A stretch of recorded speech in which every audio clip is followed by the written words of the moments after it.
Practically, I work like a tailor. So she comes in and says, I need a dress that can impress. Mm-hmm. And then I start asking questions. Is it a summer dress? It is an evening dress? It is a winter dress? How thick, how long, what color and all of this. And then I start making it. We kunnen niet aan Pirates of the Caribbean denken zonder gelijk de klanken van Hans Zimmer te horen. Zelfs de mensen die Super Mario nooit hebben gespeeld, kennen het bekende deuntje. En in de hitserie Stranger Things zou je de muziek zelfs als een van de personages kunnen beschouwen. Dit is allemaal mediamuziek. Ook in Nederland zijn er mediacomponisten die op hoog niveau muziek maken voor films, series, games en reclames. Van Netflix-serie tot Nederlandse hitfilm. En daarom zetten we hen graag in de spotlight met de Music and Media Awards. Zoals componist Alex Simu. Hij is de winnaar van de MIMA Documentaire met zijn muziek voor Nesjomme.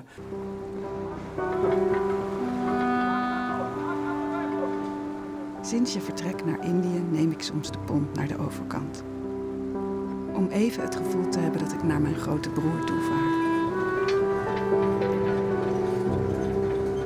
Jij hebt me leren schaken. Jij hebt me geleerd dat iedere zet een keuze is.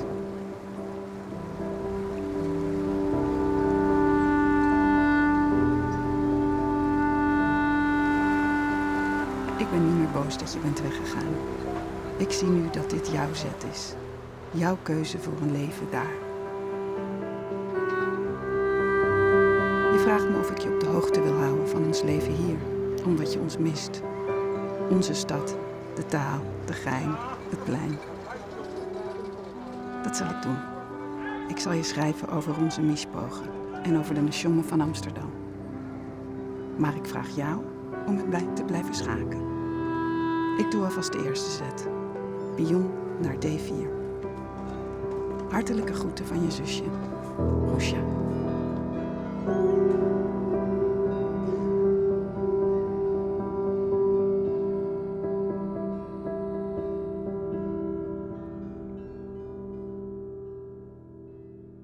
Mijn naam is Amber en dit is Buma Music in Motion Behind the Track.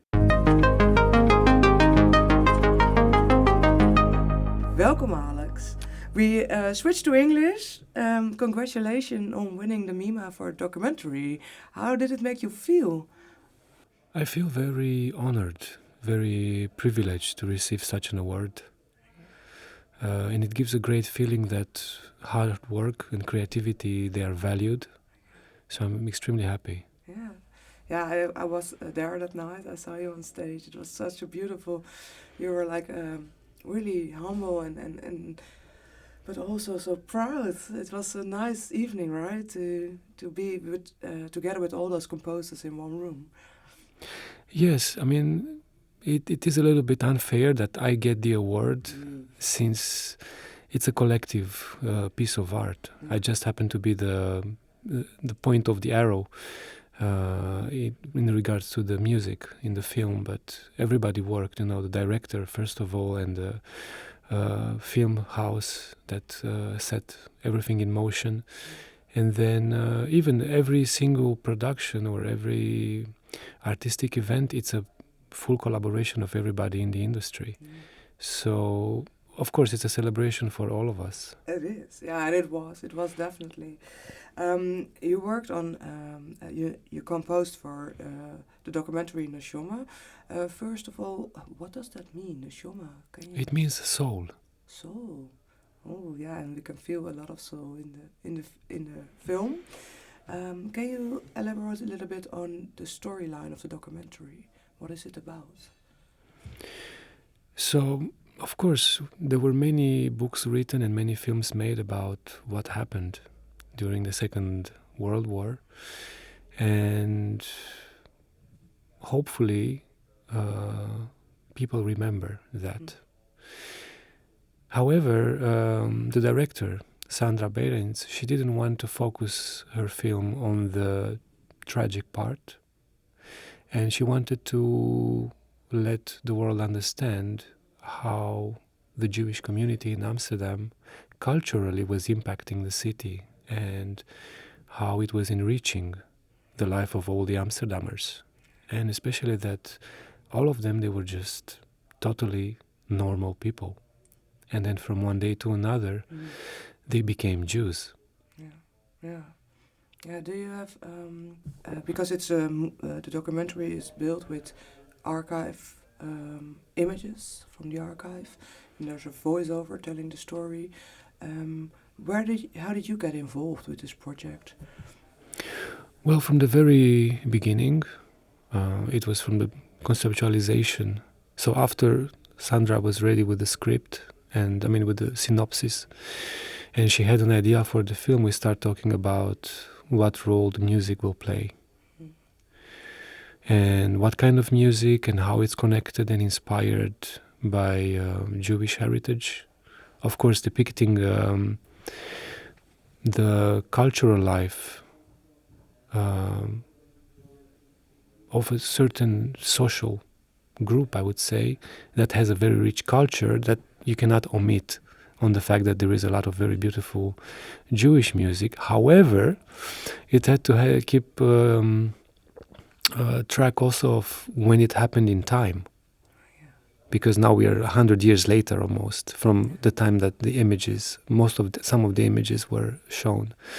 So I had to do a lot of research.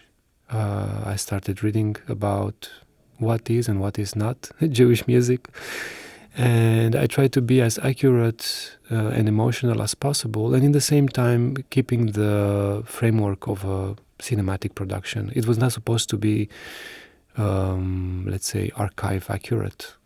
Our, let's say, end goal was to create an emotional experience. And because you were involved from the start, you were talking about what the feel should be. What were the main elements you took from the images and the synopsis to? What was your starting point with the music? So it was the letters. So the letters are real. The only difference is that if you think about the letters of Anne Frank, they are all coming from one person. These letters are from various people. However, all put together, they form a story, and we see important life events, all of them very normal.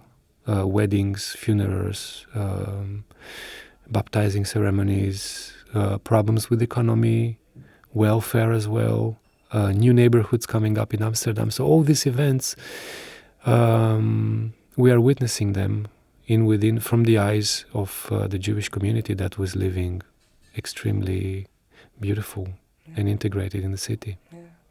These are stories from, like you said already, like almost like 100 years ago. We don't gonna forget it. We need to remember this. But this is a part most people don't know about, how rich the cultural life was from the Jewish community. How would you subscribe all those live events, the cultural life from the Jewish community in Amsterdam, looking at the documentary? Yes, you can say that Amsterdam was pluricultural and multi-ethnical, and luckily, also as today, everybody was participating in everything. So people were going as well as to Concertgebouw, also to the Olympic Games. They were living together a multicultural life. Yeah. And in your music, because you have like it's a beautiful movie. If you can see it, if you listen to this, please go and watch the movie. It's so impressive because it's also really lively and really. I heard sounds I've never heard before. I'm not really common with Jewish music.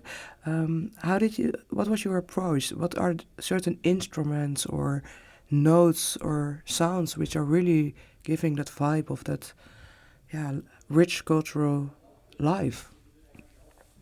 It's a very interesting question. I had to work very hard for this aspect.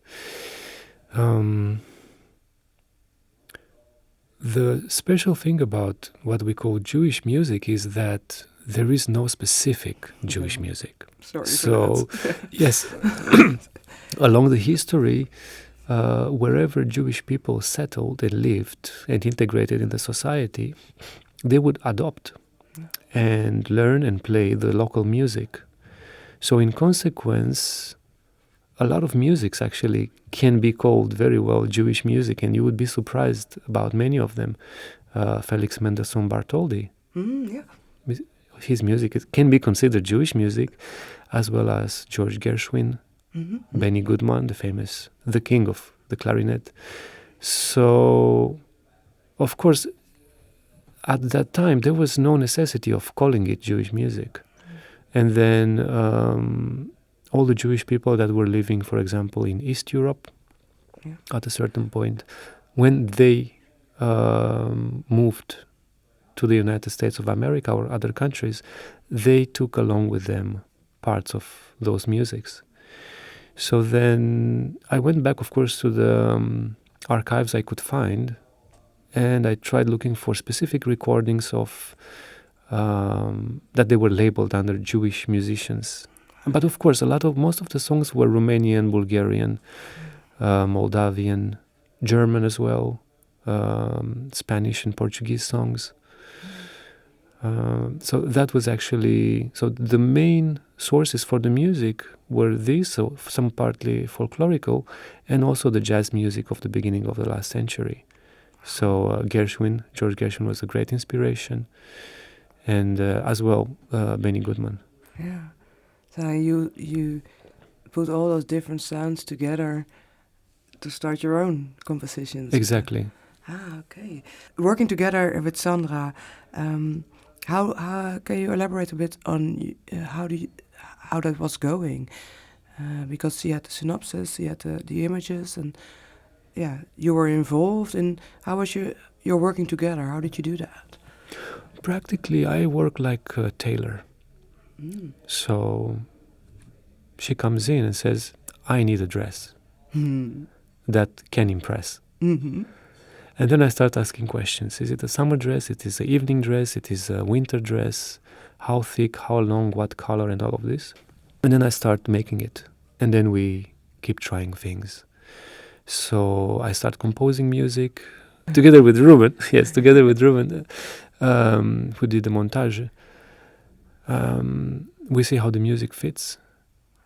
And then the film starts to catch shape. And then we have a look if there is more music needed. The biggest part of the music was composed and recorded before they started editing. So they were able to edit straight on the music. Yeah. And once the film was nearly finished, we had to go back and see if there is music missing or if some parts need to be readjusted. And then we did also that part, and then it came together in one piece. Which was the first part of your composition that you were like, this is the feel I want. This is what this film needs, in my opinion.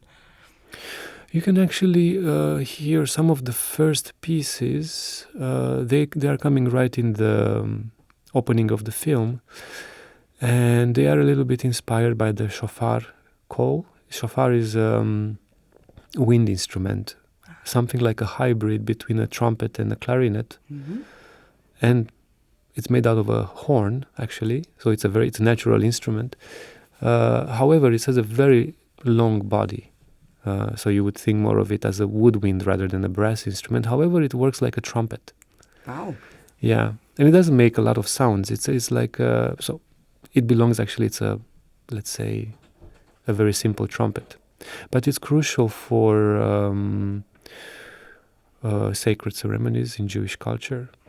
So I took that as a little reference for inspiration, and then I transformed the clarinet into a shofar. So that was the beginning of tasting the music. And of course, I was born and raised in Romania, and I was always in contact with Romanian folkloric music since I was a child, so it felt natural. You don't have to be Jewish to play Jewish music. It's enough to be Romanian. Yeah. And then you understand that it's a common language within the idiom. Yeah. What was for you the biggest challenge composing music for this documentary? That was a very big challenge because we know what happened after the moment that the movie ends. So the movie ends exactly before the people were taken to the concentration camps. Yeah. So we don't see that happening in the film.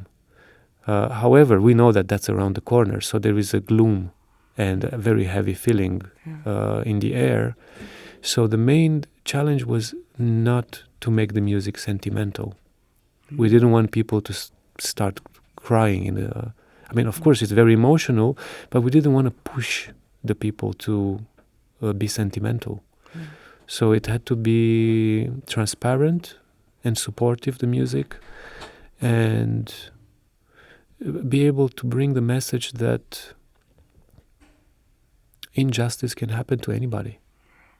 And of course, it's happening even right now in the world, a lot of injustice to people who are totally innocent. So from that point of view, I had to make sure that the music is not pushing in the wrong direction. And you maintain to keep it, to give it a glow, to give it something special in the end. Yes. Yeah, there are a lot of moments of celebration, beautiful weddings. We see the Tuchinski cinema in its full glory. Yeah. So, and of course we see a lot of Amsterdam. For every Amsterdammer, the city is a present in cadeautje. That you see your own city. Actually, it's surprising to see that it didn't change so much, which is wonderful. You can still see some of the same windows and the same stores, and of course the streets look almost the same in the center. So that's a very big present. Yeah, it didn't change that much, and it is like around every corner there's a story hidden still from what happened in the past. Of course. Very few people know why there is no tram 8 running in Amsterdam. Yeah. It's not a good story, but it's good to be aware about it. Yeah, exactly. Yeah, that's small stories, and it was a really moving documentary. I really loved to watch it, but it also, looking at what's happening in the world right now, it also gives a little bit of a chill that some things didn't change. Yes, and I think that's the movie comes in a very crucial point to realize that we really have to make effort to be human. Yeah. And we don't need to kill each other in order to be human. No. How did that work? You had in the end, you composed all the music, and then you were having the film, and they were editing on it, and then there was like, oh, this was missing, or maybe we put a little bit extra on that, or what were like the final things you had to create to wrap the movie? It was more the other way around. I work a lot backwards. Really? Yeah, I reverse what life does. Oh. So the final touches were actually at the very beginning, which was in summoning the right musicians. There were a lot of musicians. The credits are very long because there were a lot of very beautiful, super talented musicians.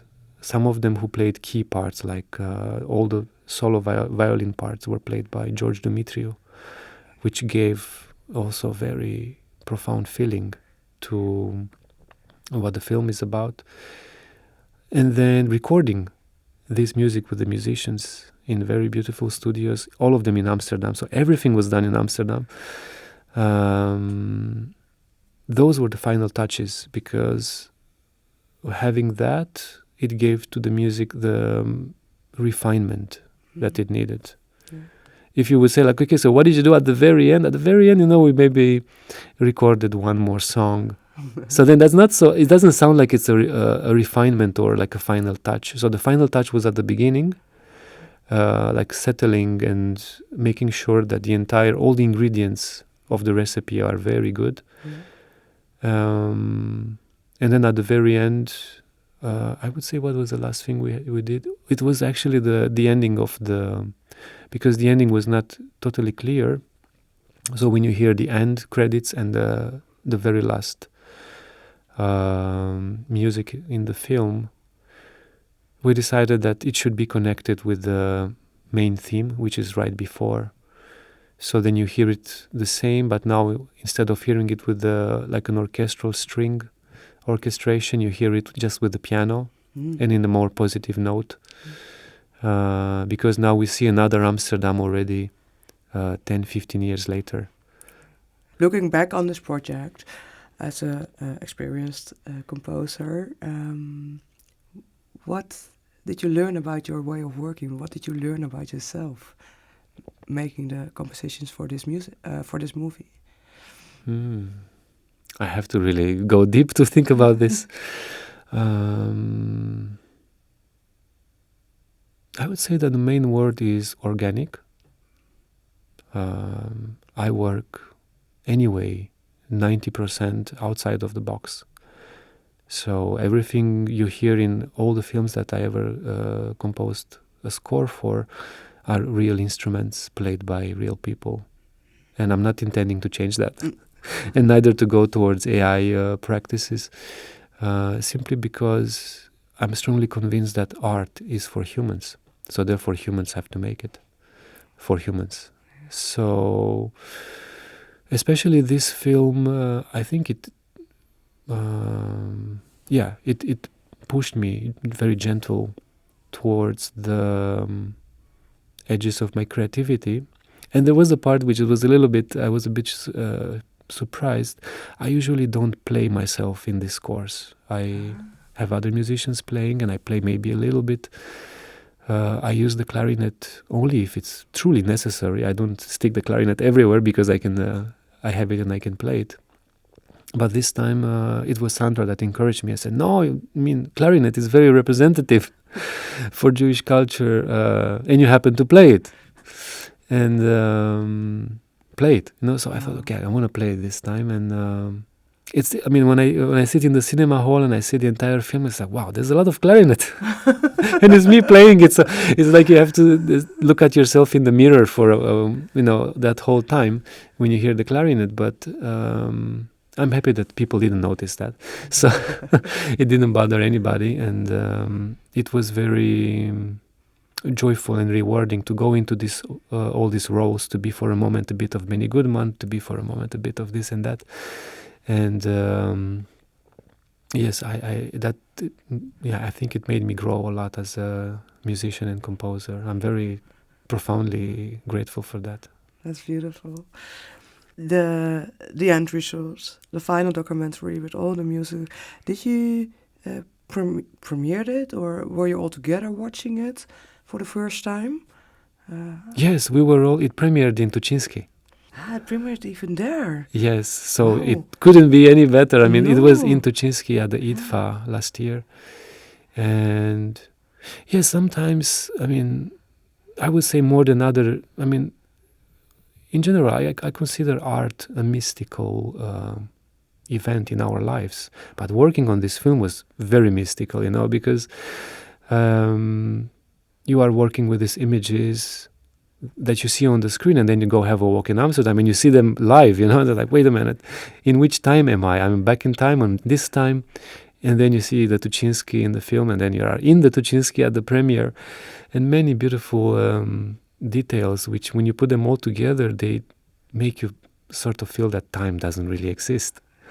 So it was very magical. Yeah. And of course, Sandra has the biggest role in all of that, because she is very creative and organic in the process, and she took care of every person in the team to be able to access this level of creativity. I have to somehow explain this, as it's very honorable to sit and talk about an award, but it's very difficult for a film composer to receive an award if he or she doesn't get the chance to be creative in a film production. Yeah. So then it's usually the directors that can give the chance that a film composer can create and be expressive. Yeah, it's absolutely a team effort, and I think Sandra and you build a beautiful team together to create everything what's now watchable on screen and to go back in that time. But it's also for us a moment to celebrate and put a spotlight on beautiful composers like you. So thank you so much, Alex. Thank you also. It's a pleasure to be here and talking with you. Hope to see you next year again. Are you working on something special? Yes, right now I'm working on 3 very special productions. One of them, I can just say it was the upcoming film from Boudewijn Kolle. It's still, not under embargo, but I can just say that it will be a very beautiful, earth-shaking, in beauty and emotion film. And then 2 documentaries. One from Diego Gutierrez about life, first of all. But with focus on Mexico and social, cultural, political, close to even spiritual events. But, it's a very poetic documentary. And also the new documentary from Tatiana Bozic. Tatiana Bozic happens to be my first milestone in the film industry. Her film Happily Ever After marked my debut as a composer in the film industry in the Netherlands. So now we are back after 12 years. Wow, that's really special. Yeah, to go back to that. And her film also happens in Amsterdam mostly. It's about her life abroad. It's a very strong emotional, but also has characteristic humor. So they are coming up this year later. Wow. Then I know for sure we will talk again next year. Thank you so much, Alex. Thank you as well. Thank you. Ja, het werk van Alex vind je in onze show notes. Daar lees je ook meer informatie over de Music and Media Awards. Volg deze podcast voor de andere verhalen van componisten waarmee we praten over hun werk.